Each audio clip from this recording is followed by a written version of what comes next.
How about one you had never heard before? Sounds great. Because you heard all the rest of them. Yeah, okay. The immigrants that hiked and walked and rode the Oregon Trail, there were between 300,000 and 500,000 people immigrated during about that 10-year real busy period between the late 1840s and the late 1850s. And of that 500,000 people, 10% of them perished on the trail. So there's 50,000 graves along the trail. So it's kind of a sad and melancholy sort of hike, because if you do the math, the length of the trail and the number of people that died, it's a grave every 80 yards. So I gained an incredible amount of empathy for those people. They'd get up in the morning, a husband and wife and their 3 kids, and by noon, one of the kids got run over by a wagon or died from cholera, or the mother perished or whatever, and they dealt with that day to day. So I studied a lot, and I got to really working on getting into their heads, getting into the feeling of what it was about for them to go across those deserts. And I realized after a while, the only thing that really separated me from them was the thing we call time. And I've learned to break down that barrier a little bit.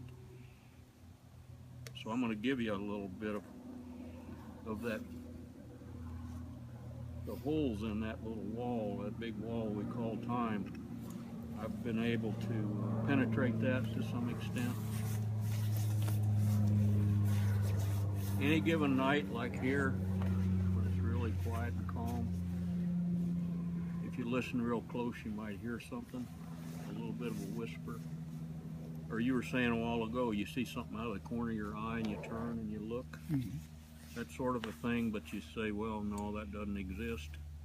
Or you can hear, you'll hear things, you see things. And it got to where I was in their shadow. I was in their shadow an awful lot of the time, especially across the difficult parts of the desert.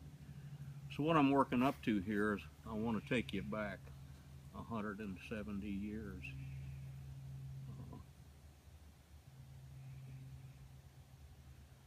I'm going to get a little emotional with this now, so you got to bear with me. This is entitled How the West Was Won.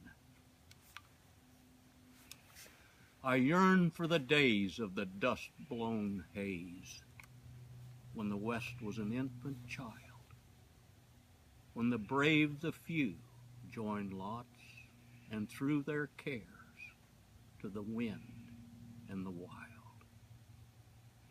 Through bone-weary pain, through mud and rain, they traveled a trust in God, while dear-loved kin and many a friend were set to rest in the sod. On to Oregon, on to California, through ruts worn weary and long, cross rivers deep, scant rest or sleep, past this destined, fateful throng. On horseback in prairie schooners, in buckboards and walking tall, through Indian lands, their fate in the hands of the wagon master's call. Through prairie grass, up mountain pass, they journeyed toward the promised land. And along the way, set aside, they lay their past in the shifting sand. No turning back through rut and track, the wagon trains moved on, toward the western sky with dream-filled eye, on the trail to a brand new dawn. And to this day, do the brave there stay, born new from the pioneer age, a dream fulfilled as God had willed, past the lands of the purple sage.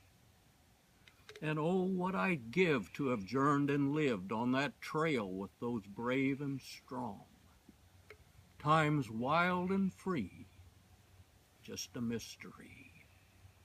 For those days do I yearn and long. Yes, those were the days ere time dimmed haze, when the West was an infant child, when the brave, the few, joined lots and threw their cares to the wind in the wild. Wow. Hey. That was